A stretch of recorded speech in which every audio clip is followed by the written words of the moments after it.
Bismillahirrahmanirrahim. Assalamualaikum warahmatullahi wabarakatuh. Alhamdulillah, hamdan katsiran thayyiban mubarakan fi, wassalatu wassalamu ala Rasulillah wa ala alihi wa sahbihi ajmain, amma ba'du. Kunci kesembuhan itu adalah bertakwa kepada Allah Azza wa Jalla, menjaga ketaatan, melaksanakan perintah-perintahnya, menjauhi larangan-larangannya, karena tidaklah diperintahkan sesuatu melainkan untuk menjaga diri kita, dan juga tidak dilarang terhadap sesuatu dalam agama kita ini juga fungsinya untuk menjaga diri kita. Jadi perintah itu adalah sebuah kebaikan untuk kita, dan larangan itu juga adalah sebuah kebaikan untuk kita.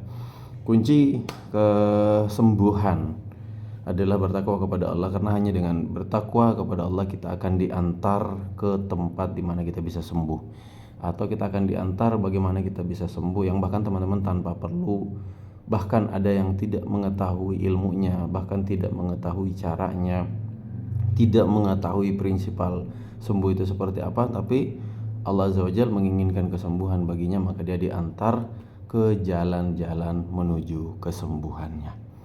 Sebagaimana yang pernah saya kisahkan di training, ada orang yang saraf kejepit, lalu kemudian berminggu-minggu dia beristighfar kepada Allah, sudah waktunya untuk sembuh, maka Allah buat dia menggunakan salah sendal saat pulang dari masjid. Di sendalnya tertukar dengan orang lain. Alhasil dia pulang dalam keadaan satu tebal sendalnya tebal ya, sendalnya satu tipis. Alhasil saraf kejepitnya jadi hilang dan bisa jongkok dan bisa duduk. Di sisi lain ada orang yang Allah izinkan dia untuk sembuh, yang mungkin sudah waktunya, sudah pantas untuk dia sembuh, terpleset di WC yang ambeien sudah berbulan-bulan. Hanya karena terpleset maka posisi ototnya masuk lagi, rapih lagi, maka ambeiannya pun hilang.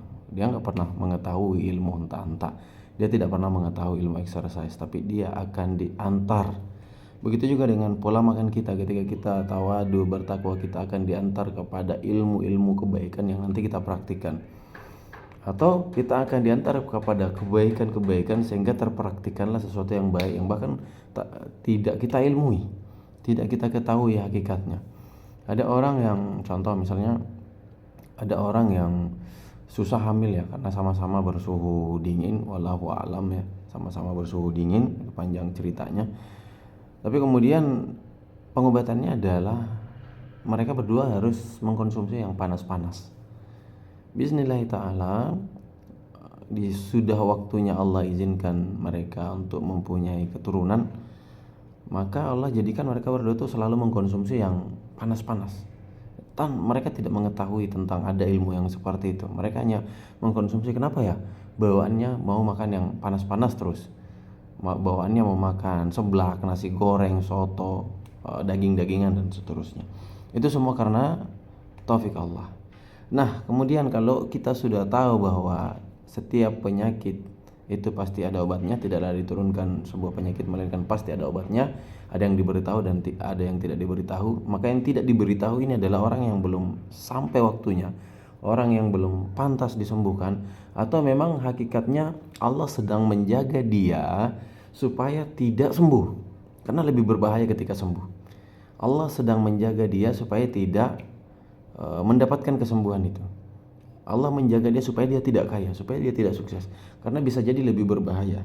Dari mana tanda-tanda itu bisa kita lihat? Yang pertama adalah ketika seseorang ditakdirkan Allah untuk sembuh, satu, dia akan selalu mengimajinasikan atau menggambarkan dirinya, nanti kalau saya sembuh begini. Ada imajinasi bahwa dia akan sembuh kelak. Karena ada orang yang tidak ada sama sekali gambaran ketika dia sudah sehat. Nanti kalau sehat mau melakukan apa ya, nggak terbayang gitu. Artinya memang sakit ini yang akan mengantarnya kepada penghapusan dosa terakhirnya, yakni kematiannya ya. Kemudian Allah akan mengirimkan 3 tanda, banyak tanda. Jadi kalau memang kita dimudahkan kepada sesuatu, maka Allah akan mengirimkan tanda-tandanya dan sisa kita ikuti, dan tanda-tandanya ini adalah bentuk keridhaan Allah. Dimudahkan sekali kita. Contoh misalnya kita sakit, tiba-tiba datang yang tidak pernah kita bayangkan, orang tetangga memberitahukan, oh kamu sakit ini ya, kamu ikut training OMD misalnya. Sementara dia tidak tahu OMD apa dan lain-lain. Tiba-tiba saja dia baring di tempat tidur, habis istighfar asar, tiba-tiba temannya datang, Lalu kemudian dia mencari tahu lah, karena tanda pertama sudah datang, dia mencari tahu lah OMD itu apa. Dilihat ternyata kondisinya jauh. Jadi dia tidak mengejar-ngejar dan tidak memburu-buru untuk harus ke sana dan segala macamnya. Tapi dia berdoa kepada Allah, ya Allah, kalau engkau ridhoi kesembuhanku, antar aku ke sana. Dan tiba-tiba biiznillah di pas hari OMD itu, satu hari sebelumnya ada keluarganya yang mau ke arah sana. Nah, itu menjadi tanda bagi dia. Oh iya, kamu mau ke Makassar ya? Ada acara juga di Makassar.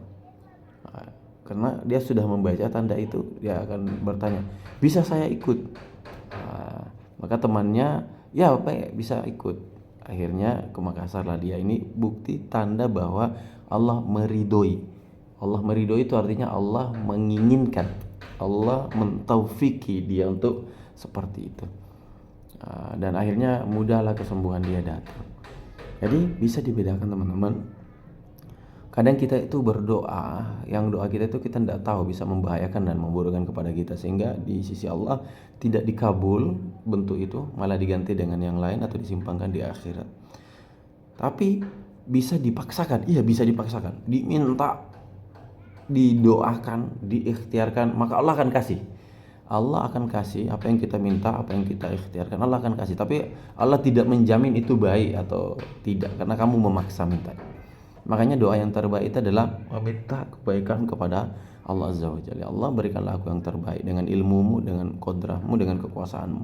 Berikan yang terbaik. Maka ketika muncul ilham di kepala, sisa ikuti ilham itu. Kalau ternyata dihalangi oleh Allah 1, 2, 3 kali, sudah cukup. Tidak usah mengikuti ilham itu lagi. Tapi karena barangkali itu hanyalah hawa nafsu. Tapi ketika ilhamnya datang, ada intuisi untuk melakukan sesuatu dan nampak seperti kita tidak mau melakukannya, tapi mudah sekali untuk melaksanakannya. Tiba-tiba saja kita ada di mana, tiba-tiba saja kita punya uang untuk mengikuti, tiba-tiba saja ada teman yang ngasih testimoni. Itu adalah bentuk keridhaan Allah. Ikutilah itu. Hanya saja untuk mempunyai kemampuan membaca tanda-tanda ini, itu memang Allah sebutkan, innallaha la yastahyi ayyudriba mathalan ma ba'udatan fama fawqaha fa ammal ladzina amanu fa ya'lamuna annahu al-haqqu min rabbih. Jadi dalam surah Al-Baqarah ayat 26 itu, hanya orang-orang yang beriman, yang bertakwa yang akan mendapatkan petunjuk. Nah, di akhir ayatnya kalimatnya, Allah tidak akan memberikan petunjuk kepada orang yang fasik. Jadi orang yang masih ada fasik, tidak jujur, tidak murni ya. Tidak bersungguh-sungguh dalam ketulusan dia. Tidak ikhlas kepada Allah Azza wa Jalla, ada selalu keinginan-keinginan dia, selalu mau balas dendam, selalu tidak menerima keadaan, tidak menerima risiko-risiko kehidupan, dan mengambil jalan-jalan singkat bermaksiat misalnya, dan seterusnya itu disebut fasik ya, tahu benar tapi masih mengerjakan juga salah gitu. Fasik, orang-orang fasik ini tidak bakalan diberikan petunjuk itu. Hanya orang-orang yang sudah jujur, orang yang sudah ikhlas, ridho dengan takdirnya, maka justru dia yang akan didatangkan tanda-tanda itu. Dan ingat, kalau sudah 3 kali Allah berikan tanda, dimudahkan untuk itu, kerjakan. Tapi kalau sudah 3 kali Allah berikan tanda untuk disusahkan sebuah pekerjaan itu, tinggalkan. Nah, itu rumus ya. Jadi pertama adalah kemauan Allah untuk sembuh, bukan kemauan kita.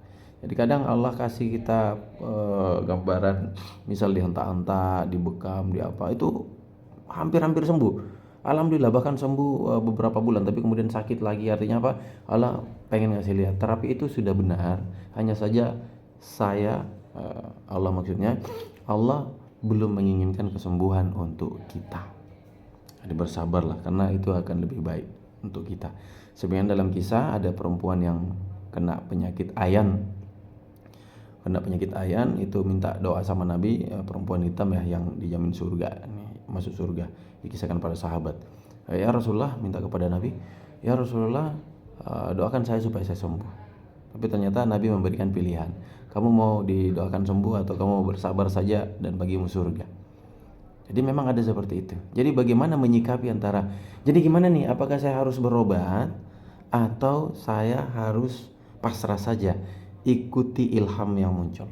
Dan tanda-tandanya, ingat, pertama bertakwa dulu. Karena kalau Anda tidak bertakwa, Anda akan semakin disusahkan, semakin dibuat sakit dengan sakit itu, semakin diberikan penyakit, atau Anda sembuh ganti dengan penyakit lain, Anda sembuh dari penyakit, Anda kena musibah yang lain. Karena Allah lah yang menginginkan musibah itu untuk Anda, dan semua ada hikmahnya, dan semua itu baik bagi Allah Azza wa Jalla. Hanya kita yang tidak mampu melihat ini baik atau tidak. Jadi pertama, ketika sudah datang ilham untuk sembuh, ikuti. Dan ternyata setelah kita ikuti, nampak seperti disusahi, ya. Khawatirnya itu hanya nafsu, bukan ilham kita. Kemudian nampak disusahi, artinya Allah belum menginginkan kesembuhan. Maka minta lagi kepada Allah. Susah ketemu terapisnya, susah buat janjiannya, harganya mahal, artinya Allah belum menginginkan kesembuhan bagi Anda. Tapi ketika sudah Allah inginkan kesembuhannya, tiba-tiba terapis yang susah ditemui tiba-tiba langsung punya jadwal dan bahkan mengundang kita, dan bahkan tidak usah bayar, kata beliau. Masya Allah, karena sudah waktunya Allah sembuhkan. Ini perkaranya, bukan perkara masalah obatnya manjur atau tidak, bukan perkara itu. Kita mengkonsumsi buah-buah saja yang sudah berlawanan dengan penyakit kita udah bisa sembuh. Penyakit panas kasih buah dingin udah beres. Kita penyakit dingin kasih buah panas udah beres. Tapi pertanyaannya adalah, ketika dia dapat ilmunya, dia praktek atau tidak. Ketika dia dapat terapinya, dia mau ke sana atau tidak. Itu kembali ke ruhnya dia, dan ruhnya ini adalah kembali ke taufik Allah Azza wa Jalla. Allah lah yang menginginkan kesembuhanmu. Dialah sang maha penyembuh, pemilik kesembuhan, dan dialah yang menyembuhkan, dan dia pula yang akan menyembuhkan Bapak Ibu sekalian. Maka yang pertama kita lakukan adalah bertobat terlebih dahulu, memohon ampun, mohon petunjuk, nikmati rasa sakit yang Allah berikan kepada kita. Kita ridho karena ini adalah bagian daripada hikmah Allah, ilmu Allah pasti ada yang Allah inginkan dari sakit kita. Satu, bisa jadi dihapuskan dosa kita. Karena dosa yang pernah kita lakukan barangkali tidak bisa dihapus dengan sholat, sedekah, puasa, haji, dan lain-lainnya, tapi bisa dihapuskan dengan jerih payah. Yang salah satu jerih payahnya adalah dengan sakit tadi. Selalu husnuzon. Kemudian yang kedua, tetap berusaha, tetap berikhtiar, tapi ingat, jangan memaksa, jangan terburu-buru. Minta kepada Allah, ya Allah, kalau ini baik bagiku, maka tuntun hamba, bimbing hamba. Kemudian ikuti petunjuk itu, dan ingat, baca petunjuknya 3 kali. Bagaimana supaya dapat petunjuk? Bertakwa kepada Allah Azza wa Jalla. Lepaskan seluruh ikatan-ikatan Anda dengan dunia ini. Contoh misalnya, Anda menuntut supaya orang itu minta maaf, Anda menuntut supaya orang itu mengembalikan duit saya, Anda menuntut supaya Anda dihargai orang. Tinggalkan semua itu, just kita dengan Allah Azza wa Jalla. Barangkali itu yang bisa saya nasihatkan untuk teman-teman yang sementara berobat, yang sementara sakit, ya. Lakukan 3 hal tadi. Yang pertama adalah berhusnuzon kepada Allah Azza wa Jalla, karena dialah pemilik kesembuhan. Kemudian yang kedua, minta, nanti ada ilhamnya datang. Ikuti petunjuk itu. Bagaimana supaya dapat petunjuk? Ikuti 3 kali petunjuk itu, berarti kita memang dimudahkan. Bagaimana supaya dapat petunjuk? Jangan fasik. Lakukan ketaatan, lakukan ketakwaan. Lakukan perintah, jauhi larangan. Jangan fasik, ya. Dan yang keempat adalah bersabar. Barakallahu fikum. Sampai jumpa di mata air kesembuhan Anda masing-masing. Assalamualaikum warahmatullahi wabarakatuh.